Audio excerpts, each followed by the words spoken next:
Law Talk with Nick Maruchak, thanks to MKI Legal, your trusted employment and family lawyers. I fought the law and the law won. I fought the law and the law won. That song is actually the best song that we could be choosing. I know it says the word law, but I fought the law and the law won. What is it? Yeah, sometimes the law one wins, and I think I want the everyday punter to win. That's great. Now, you've got a couple of topics up on the board today. So, team, if you want to get in and ask questions of Nick of a more general nature, you need to get on board now. 133 882 0487 999 882. We've got power of attorney, who makes the medical decisions if you can't decide, fines at private car parks, and finally, today, and I'm guessing we might have a couple of text in on this one, today is Divorce Day, apparently, in the Western world. Why is that? So, Nick. Yeah, so Sean sent me an article today that 2nd of January is an informal day that lawyers say is Divorce Day because there seems to be an increase in inquiries for divorce on the 2nd of January.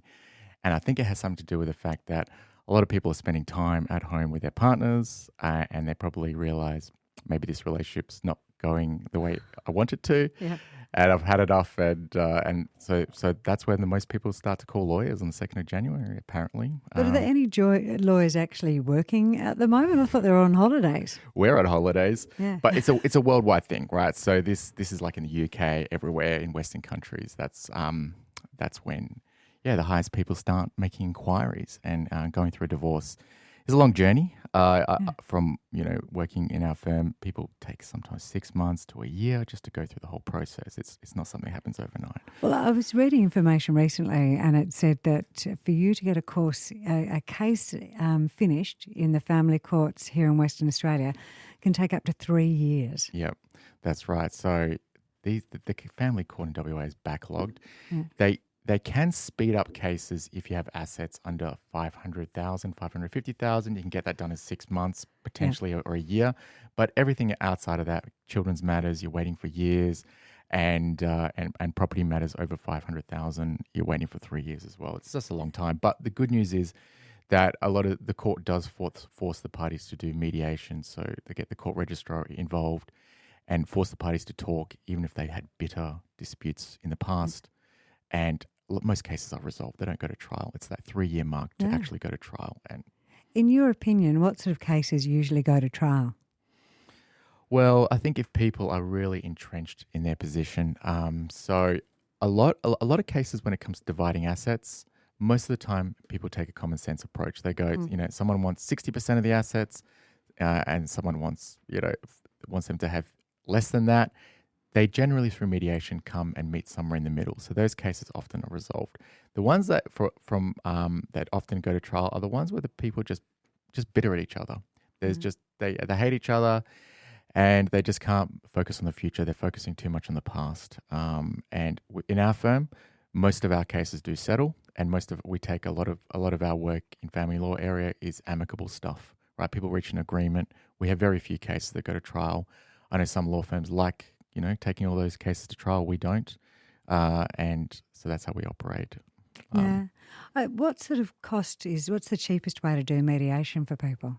So you got two different kinds of mediation. One is kids, right? So if you disagree about children, you have to go through something called family dispute resolution, which is mediation before you can go to court.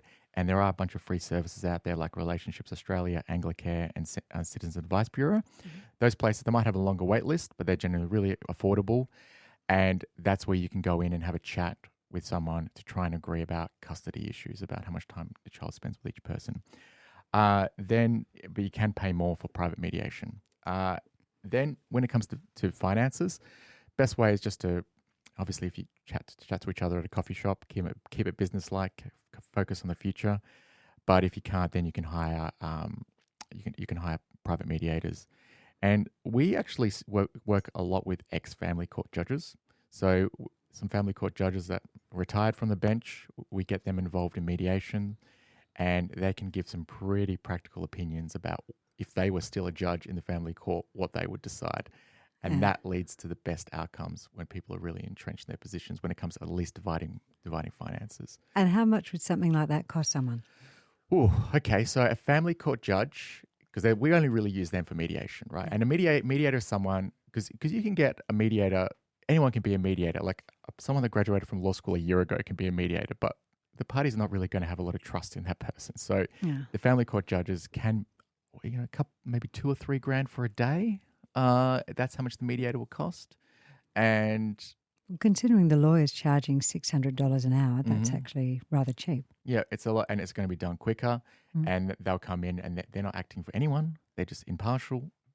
They're looking at all the facts. They're going to give honest opinions, and they're just trying to move someone from each of the parties, give them movement, so they can come and meet in the middle, and then hopefully sign consent orders to divide the assets. Because when it comes to this whole divorce thing, you can keep your kids thing informal. But I really recommend that you formalize dividing assets through consent orders. You really have to formalize that, because if you don't formalize that, then someone can come back 5 years later, have a crack, and ask for more money. And What does formalising something consist of? What does that mean to you as a lawyer? yeah, so like it's basically, when it comes to finances, it's about dividing your worldly possessions. You're dividing everything you own, all the house, all your super, everything, and you're making a decision who gets what. So the best way to do that is through consent orders. You fill out a form 11 of the family court. You file it with the court. The court looks at it, and as long as it's fair, not grossly unfair, they'll stamp it, and then it'll have the same effect as if you went to trial and a judge made a decision. So that's a really quick way of formalizing it. And that's $160, I believe, from my research on that one. That's right. Which is cheap, isn't it? Yeah. And it saves people from being bitten in the backside 2 or 3 years down the track. Do that, because then you can go and accumulate your own wealth. You can go and buy an investment property. You can go and start building your finances. You don't want to have a situation. We see this all the time where people get divorced, and then 5 years ago, 10 years ago, they separate. And then someone comes back and they haven't divided the family home. They haven't divided stuff. And when you're in that position, the court looks at the assets you own today. They don't look at the assets you owned 10 years ago when you separated. That's So right. that's the problem, right? So asset prices, houses have gone up the last few years. And if you've been paying the mortgage and you didn't divide that house you didn't formalize it, you probably have to give a bigger chunk to your ex-partner than you would have if you formalize it. So at least formalize the finances. And the other things that go with that is things like if you've got that formality done there through the courts, then you can waive transfer fees, a lot of the transfer fees too. That's right. So- No stamp duty. It's called no stamp transfer duty. Yeah. Right. That's but everyone calls it stamp duty. So if it's the most common thing is the family home, right? Yeah. Biggest asset people own. That's in joint names. A lot of the time, one person's transferring to the other person and paying them out, taking over the mortgage. So that transfer from joint names to sole name is stamp duty free if you do consent orders or a binding financial agreement. We've got someone has rung in, Kevin, in Woodvale, 133 882. If I haven't given out that number, my apologies, but I reckon most of you know it off by heart now. 133 882. Jump on board, and it is divorce day, so today is the day to ask the questions of the fabulous Nick. Hello, Kevin. Happy New Year. Happy New Year. What's your situation, mate? I was just wondering. I've got an ex-partner. We've gone through the court and everything, and that's been settled for 5 years now. But she keeps violating things that are in our court agreement. What's the process of going through and kind of getting them reinforced or enforced? Because truth be told, I've only got 5 years left, and I'm trying to work out whether, with the delays and that and all the other issues that might arise, whether I just bite my lip and just take it. What is she doing, Kevin? Well, it's things like I'm supposed to hold certain documents like passports and stuff like that, and she's withholding those and keeping those on herself. Plus, there's things like she's been taking my daughter away on international travel, and I've only received itineraries like 1 to 2 days beforehand, when I'm supposed to be receiving these things like 2 months in advance. For international travel, and state travel is supposed to be a month in advance. So, and it's just accumulating. So I'm taking the agreement verbatim, and she just seems to be picking and choosing whether she decides to go ahead with it or not. Yep. So there is a process for that, Kevin. So you can, in the family court, you can actually file a form for enforcement of a court order. And if the court finds that the order has been breached without reasonable excuse, so when it comes to children's matters, if sometimes a party can have a good excuse to breach them, right? So if you have to send, and I'll give you just a very practical example, not related to Kevin, but if you're going to deliver the child to the other person and it's their time to spend time with the child, but they're really drunk, so you don't deliver the child there, right, for their safety. That's a reasonable excuse. You're not going to get penalised for breaching the court order. But if you don't have a reasonable excuse, then you can be penalised. So the court can do a bunch of stuff, such as compensate the other party for lost time with the child. You can pay the legal costs. They can implement also a fine. Worst case scenario, they can send people to prison. That's really rare, but that can happen. So if you give the family court a call, you talk about, look, there's been some breaches of the order. I want to lodge something for enforcement action. You file that with the court. Then the court will have a hearing, an enforcement hearing, to see if the orders have been breached, and then they can make an appropriate remedy. So that sometimes they can change the orders as well, so they can change them in your favour. So if she's holding the passport and she's breaching it, maybe they'll change it so you hold the passports. All right. And who should you contact in the first instance for help? So you can family court, legal aid, WA as well. They're really great options. But try and just maybe write to the other person and just say, I'm going to do this if you don't change your tune as well. 133 882 if you'd like to join us. We're going to change gear when we come back after this break and talk about power of attorney. Who makes the medical decisions if you can't decide for yourself? 133 882. We've got Des calling in to have a chat with our fabulous lawyer, Nick. Hello, Des. How are you today? Oh, I'm fine, thank you. Oh, a bit hot, but it's all right for an old fella.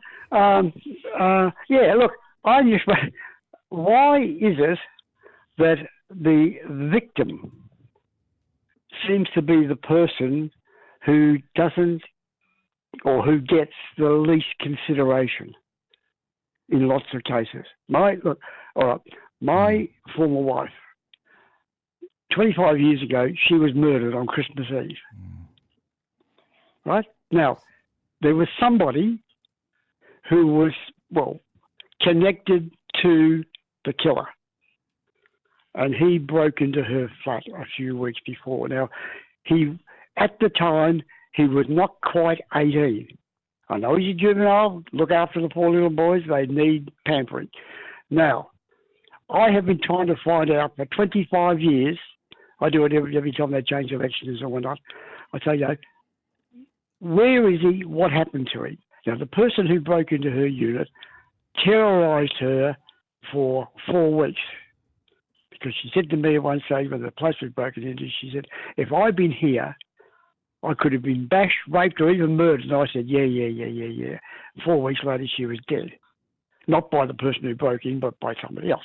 But I've been trying to find out since what happened to the little maggot that broke into her flat.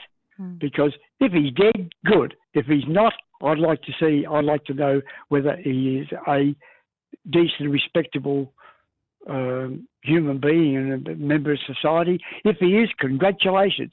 If he's not, then I think I should now, 25 years later, tell him that in 25 years he hasn't learned anything, he's a waste of space, and get off the planet. There's my little bitch for the year. Yeah, Des, I just feel really, it must be so difficult to go through that. My heart really goes out to you. I think that when it comes to victims, there are some stuff that the government has. They've got victims of crime compensation. There's a scheme there for if victims get injured to get some money there. When you're going through the process, you can give a victim impact statement, when that is relevant to sentencing.